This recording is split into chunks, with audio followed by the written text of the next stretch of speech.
Hello and welcome to On Point with Mulung, the current affairs channel. My name is Dozo Majon. On today's episode, we look at unemployment and the impending jobs crisis in South Africa. We share a few ideas on how to handle the process of retrenchment as well as unemployment. But first, some top stories that you may have missed. Former President Jacob Zuma's lawyers were pleased with the postponement of his case until September later on this year. The former president, along with French arms manufacturer Thales, face charges of fraud, corruption, and racketeering. Now, this is linked to the multi-billion rands arms deal that took place in South Africa in the early 90s. Minister of Cooperative Governance and Traditional Affairs, Nkosazana Dlamini Zuma, has filed for leave to appeal the North Gauteng High Court ruling, which declared that certain lockdown regulations for levels 3 and 4 were unconstitutional, thus invalid. Judgment on this case has been reserved. Finance Minister Tito Mboweni delivered a revised national budget outlining some of government's plans to cope with the catastrophic impact of COVID-19. The move to a zero-based budget approach was well received, as well as the reprioritization of expenditure to essential services.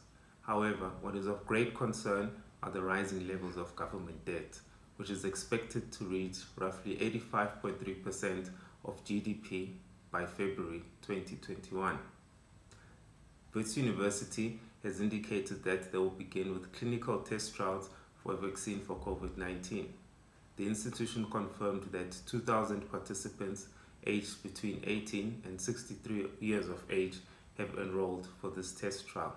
The trials are expected to run throughout major cities in South Africa. Unemployment and the impending jobs crisis in South Africa. The International Monetary Fund has forecast the unemployment rate in South Africa to reach 35.5% by December 2020. Now, this is indeed a serious call for concern.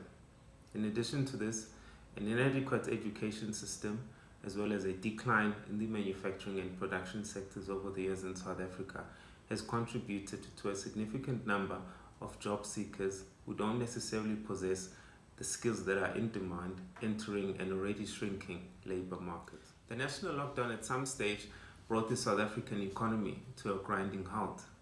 Now, the loss in revenue resulted in many organizations having to file for bankruptcy, thus setting the stage for a catastrophic jobs crisis.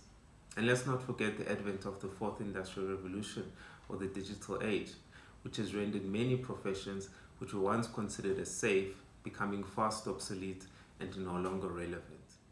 And so today I wish to share with you a few ideas which may be helpful if you are currently employed and you are faced with retrenchment, or if you are unemployed and you are trying to navigate this uncharted landscape of which we find ourselves in South Africa today. So the first thing to do when faced with retrenchment is to find out exactly why it is that you in particular are being retrenched. Try and establish the problems or challenges that your organization is faced with, and see if you cannot change these challenges into opportunities for yourself by offering some ideas or turnaround strategies if the opportunity avails itself.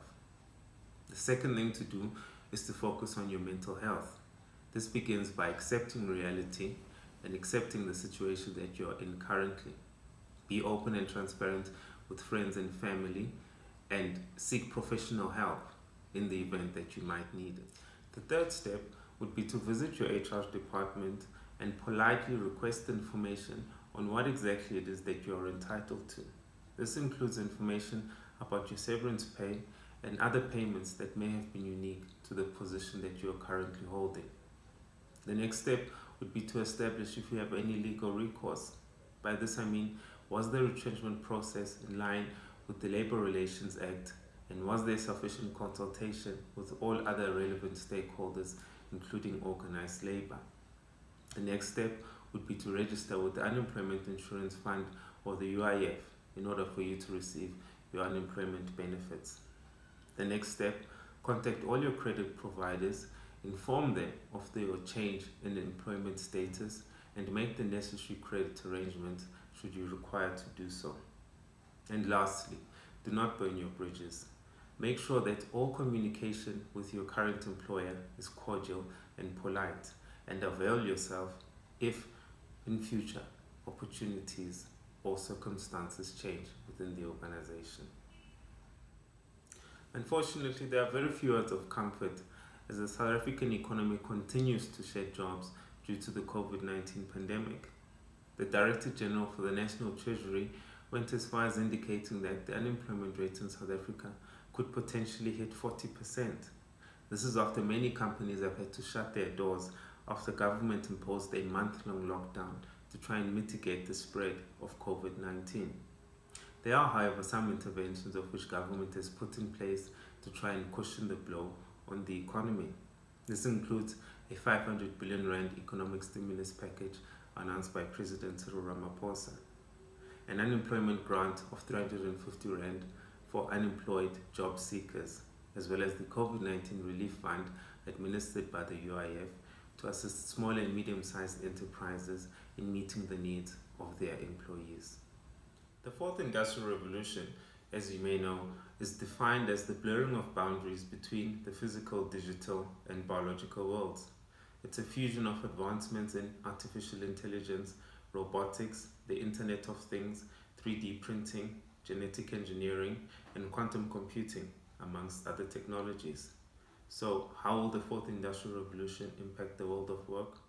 Well, in addition to new roles and responsibilities being created, the fourth industrial revolution could lead to companies opting to employ specialist contractors or individuals willing to work remotely.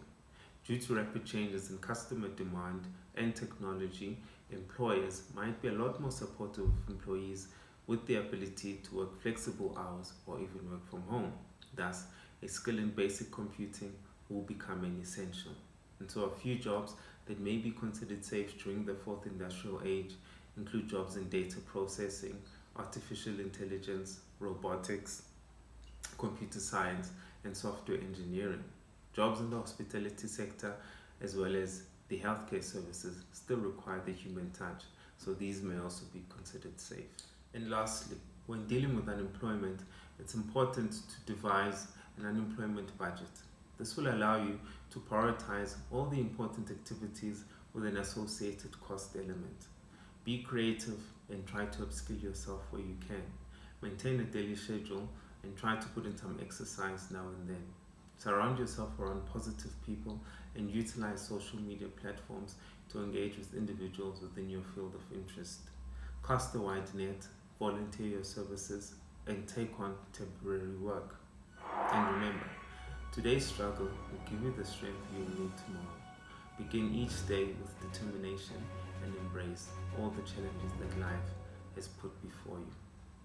Bye for now.